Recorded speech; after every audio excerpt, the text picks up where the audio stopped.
जी हाँ, आज हमारे साथ मौजूद हैं कांग्रेस के सीनियर लीडर। हम जय कुमार गुप्ता जी से आपको रूबरू कराएंगे। ये करीब 40 वर्षों से कांग्रेस पार्टी में आस्था रखते हैं। चौधरी बंसीलाल के कट्टर समर्थक, कट्टर भगत कह सकते हैं इनको। इनसे हम जानना चाहेंगे चौधरी बंसीलाल के जन्म दिवस पर इनका क्या मानना है, क्या कहना है। हरियाणा पहले के संदर्भ में क्या था, आज क्या है। भिवानी की पहले दशा क्या थी, आज क्या है, क्या होनी चाहिए। इनके विचार में, इनके जहन में क्या अभी उमड़ा हुआ है, इन्हीं से हम रूबरू होना चाहेंगे। गुप्ता जी, आपका स्वागत है। आप क्या क्या आप कहना चाहेंगे। चौधरी बंसीलाल जी का जन्मदिवस भी है। मैं आपको बताऊं 1966 में जब हरियाणा बना था जी, तब 6 जिले थे, मगर हम 7 जिले बोलते हैं क्योंकि जिस दिन हरियाणा का जन्म हुआ उसी दिन जींद जिले का जन्म हुआ था। जींद जो है वो संगरूर का पार्ट था। जी, तो उसके 2 हिस्से हुए, तो आधा हिस्सा है जिसको जिला बनाया गया था। बाकी 6 जिले थे आपके, अम्बाला, करनाल, हिसार, महेंद्रगढ़, नारनौल और रोहतक। महेंद्रगढ़, गुड़गांव और रोहतक 7 जिले थे। तो उनके जहन में ये आया है कि भाई हरियाणा को आगे ले जाना है तो सबसे पहले रोज़गार दो लोगों को, नौकरियाँ दो। अब नौकरियाँ दे कहाँ से, तनख्वाह उनको जो 100-150 एम्प्लॉई उनको तनख्वाह नहीं थी। तो उनका ये सोचा भी रोज़गार कैसे दें और एम्प्लॉई रख लें, तनख्वाह कहाँ से देंगे। तो उन्होंने फिर एक ये सिस्टम निकाला कि कुछ बिजनेस किया जाए और उसके अंदर ये लोग सरकार को भी कमा के देंगे और अपनी तनख्वाहें भी निकालेंगे। तो उन्होंने स्टार्ट किया भाई शुगर मिल लगाओ, मिल्क प्लांट लगाओ, रोडवेज को नेशनलाइज कर दो, अपना टूरिज्म कर लिया हो, एफेड बनाओ, स्पिनिंग मिल बनाया हांसी में, स्टील प्लांट लगाया हिसार में, और डिफरेंट उसमें लोगों को रोज़गार मिलने लगा, नौकरियां मिलने लगी। नौकरियां मिली तो वो जो तनख्वाह मिलती थी वो पैसा बाजार में जाता था, वहाँ प्रॉस्पेरिटी आई, दुकानदारों को रोज़गार मिल गया, भाई अच्छा पैसा आ रहा है, ये आ रहा है। तो उन्होंने देखा भाई ये तो अब कुछ थोड़ा काम सेट होने लग गया। अब आगे फिर हरियाणा की प्रायोरिटी क्या है, भिवानी की प्रायोरिटी क्या है, वो सारी उन्होंने बनाया।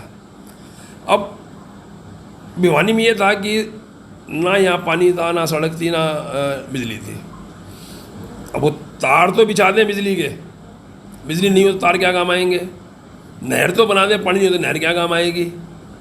तो उन्होंने पहले थर्मल बनाए और उन्होंने पूरे हरियाणा को अपना एक समझते हुए एक पानीपत में लगाया थर्मल, एक फरीदाबाद में लगाया और एक इंदिरानगर में लगाया इलेक्ट्रिफिकेशन की। अब देखो उस टाइम इलेक्ट्रिफिकेशन कैसे होती थी कि खंबे को खड़ा करते थे तो रस्सी बांध के हईशा करके खड़ा करते थे, कस्सी से खोदते थे, मगर फिर भी उन्होंने रिकॉर्ड टाइम में पूरे हरियाणा में इलेक्ट्रिफिकेशन की। सड़कें बनाई। सड़कें कैसे बनती थी, तारकोल गर्म करते सड़क के किनारे बैठ के। उनकी बनाई हुई सड़कें आज भी कामयाब हैं, जो आज नहीं बन रही हैं तो भी नहीं है। उन्होंने किसी से एक पैसा टोल टैक्स नहीं लिया, जबकि सरकारी खजाने में पैसा नहीं था। आज रोड बनाते हैं, दुनिया भर टोल टैक्स लगाए देते हैं। पैसा कहाँ से लाया, जो पैसा कहाँ से लाई है, उन्हें वर्ल्ड बैंक में गए, वर्ल्ड बैंक में स्कीम दी, भाई ये जनहित का काम है और हम आपका आना पाई ब्याज समेत कर्जा उतारेंगे। जब ये चीज़ें हो गई, हमारे पास बिजली भी हो गई, हमारे पास रोड भी हो गया और हमारी कृषि की भूमि में पता होने, फिर इंडस्ट्रियलाइजेशन में ध्यान दिया उन्होंने। मारुति यदि नहीं लगती गुड़गांव आज वो नहीं होता। बहादुरगढ़ भी यहाँ पे है, सोनीपत भी है, गाजियाबाद भी है, फरीदाबाद भी है।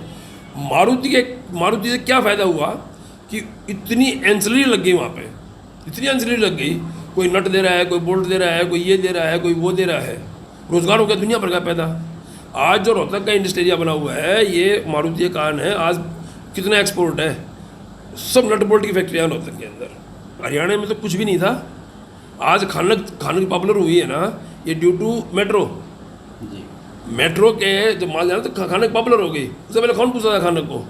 फिर भी आज हरियाणा और पंजाब नंबर 1 नंबर 2 में है। क्यों है कि उस दिवंगत आत्मा की सोच थी, जो हमारा बेस बना दिया गया ना, नींव बना दी। वो नींव इतनी स्ट्रॉन्ग बना गए कि आज सबकी चॉइस हो गई। अब आप देखो कि उन्होंने टूरिज्म डेवलप किया। सारी अरावली पहाड़ियों में कहीं दमदमा बना दिया, कहीं बड़खल बना दिया। आपने बड़खल सुनी हो, पूरी दिल्ली बड़खल पे होती थी। रोहतक में तिलियार बनाया, वेस्ट दिल्ली पूरी यहाँ होती थी। करनाल में ऊंचाना झील बनाई। आपको हर 40 किलोमीटर के ऊपर एक टूरिस्ट का वो मिलता था, मोटल और रेस्टोरेंट। क्यों कि कोई भी लेडीज जा रही है, कोई ट्रैवल कर रहे हैं, रास्ते में कहीं फ्रेश होना है, बाथरूम जाना है, कुछ भी करना है, कोई जगह नहीं होती थी और हाइजीनिक खाना नहीं मिलता था।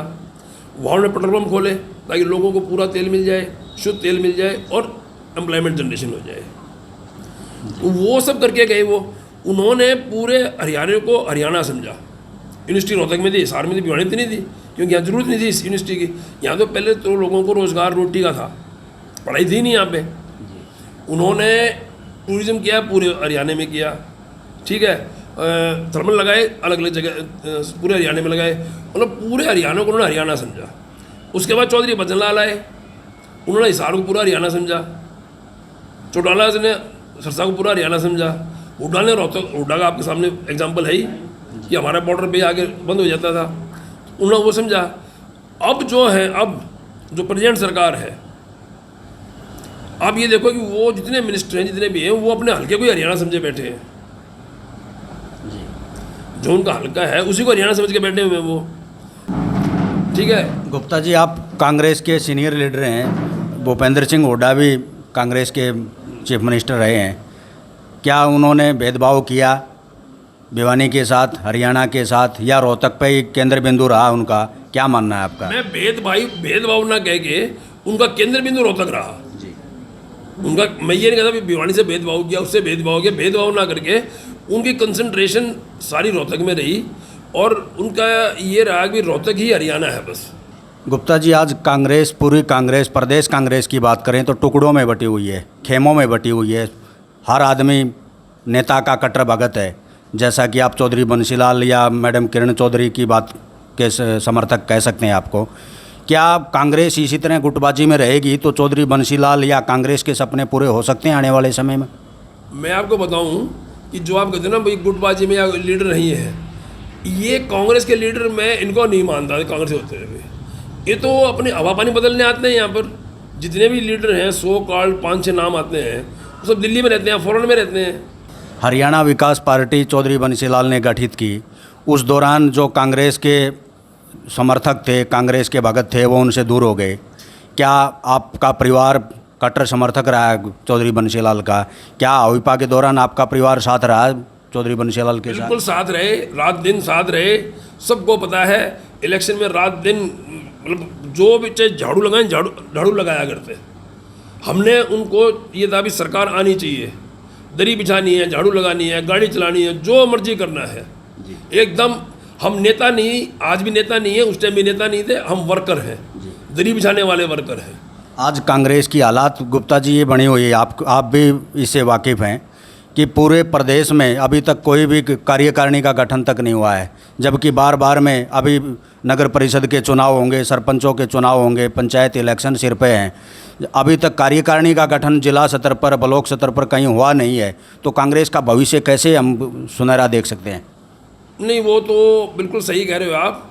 सुनहरा क्या भविष्य लगता ही नहीं इस सिचुएशन के अंदर। तो गुप्ता जी, अभी कांग्रेस की तो बात अलग है, यदि चौधरी बंसीलाल के समर्थकों की बात करें, वो भी बटे हुए हैं।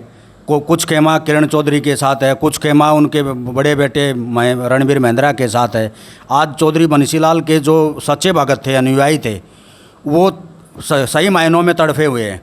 उनको यही नहीं पता वो किस गुट में जाएं, जहाँ जाएंगे वो गुटबाजी का शिकार होंगे।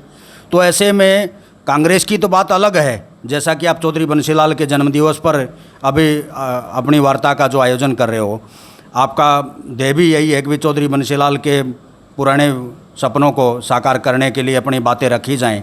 लेकिन क्या चौधरी बंसीलाल के कट्टर समर्थक एक मंच पर हैं अभी तक? ऐसा तो लगता नहीं। नहीं, वो तो सारा बिखर गया जी। जैसे ही स्वर्गीय सुरेंद्र सिंह जी इस दुनिया से गए, उसके बाद वो तो सारा बिखर गया, वो तो कुछ नहीं रहा। क्योंकि जब आपका कोई बंदा ही नहीं है संभालने वाला, ये तो नहीं है दिल्ली से या चंडीगढ़ से निर्देश कर दिया पार्टी चल जाएगी। चौधरी सुरेंद्र सिंह हर हफ्ते आते थे, लोगों से मिलते, लोगों को जोड़ के रखते थे, लोगों की समस्याएं सुनते थे, उनका समाधान करने की कोशिश करते थे। अब जब यहाँ लीडर ही नहीं है उनके, तो उनके यहाँ पे कोई बैठा ही नहीं है, तो कहाँ जाएंगे? आपके भाई एनडी गुप्ता जी राज्यसभा सदस्य हैं आप पार्टी के, दिल्ली से। क्या उनका भी कभी चौधरी बंसीलाल से वास्ता रहा है? क्या कांग्रेस पार्टी से उनका झुकाव रहा है? वो तो चौधरी बंसीलाल के बिल्कुल ऐसे थे, एकदम right hand. N D Gupta ji एक अपने आप में एक अलग हस्ती हैं। वो अरुण नेहरू के भी बहुत नज़दीक थे, अरुण जेटली के भी बहुत नज़दीक थे। वो क्योंकि एक बहुत बड़े प्रोफेशनल चार्टर्ड अकाउंटेंट है, डॉक्टर हो गया, वकील हो गया, चार्टर्ड, ये हर पार्टी में हर लोगों से, वो NIT इलाहाबाद के चेयरमैन रहे, BPT के ट्रस्टी रहे, नेशनल पेंशन स्कीम के ट्रस्टी, वो मतलब बहुत बॉडीज़ में हर सरकार में रहते हैं वो। तो चौधरी बंसीलाल तो उनको ऐसे, और चौधरी सुरेंद्र सिंह भी, इवन किरण चौधरी भी उनको बहुत वो करती थी, लाइक करती थी। तो हमारा तो पूरा परिवार, मैं आपको एक इंसिडेंट बताऊं, 89 के जब इलेक्शन चल रहा था और इतना क्रूशियल इलेक्शन था, मारा मारी, गोलियां सोलियाँ सब होती थी, हमारी मदर एक्सपायर हो गई थी दिल्ली। चौधरी बंसीलाल इलेक्शन में से ही बीच में निगमबोध घाट पहुंचे थे। अब इससे नज़दीकी क्या होएगी है? तो वो निगमबोध घाट पहुंचे थे, तो हमारी तो बहुत नज़दीकियाँ थी। आज तो वो है नहीं दुनिया में, हम फिर भी गुण गा रहे हैं ना उनके, हैं? कोई इशू तो हो नहीं सकता इसके अंदर भी मेरे को लोभ है, कोई ये है। चौधरी बंसीलाल के जन्मोत्सव पर अभी आप क्या देखना चाहते हैं सर, हरियाणा और भिवानी को लेकर के? अभी क्या आगे क्या रहेगा, कांग्रेस का क्या रहेगा या चौधरी बंसीलाल के समर्थकों का क्या रहेगा? सपना पूरा होगा या नहीं होगा? अब भविष्य क्या होगा इनका? चौधरी बंसीलाल के समर्थक तो जैसे मैं बैठा हूँ ऐसे ही अपने मायूस होकर बैठे हुए हैं, कोई उनको लीड करने वाला नहीं है। वो पूरे हरियाणा में लोग बैठे हुए हैं, उनकी तो किताबें लिख लो, कहानियाँ लिख लो, हमें इतनी बातें पता है उनकी। जैसा कि अभी आपने कांग्रेस के सीनियर लीडर जय कुमार गुप्ता जी को सुना, इनके जो ब्रदर हैं ND गुप्ता जी, चौधरी बंसीलाल, चौधरी सुरेंद्र सिंह के कट्टर भगत और समर्थक रहे हैं। इनका पूरा परिवार चौधरी बंसीलाल का अनुयायी माना जाता है शुरू से ही। इनके विचार चौधरी बंसीलाल के जन्मोत्सव पर आपने सुने। आप हमारे साथ जुड़े रहिए। नमस्कार।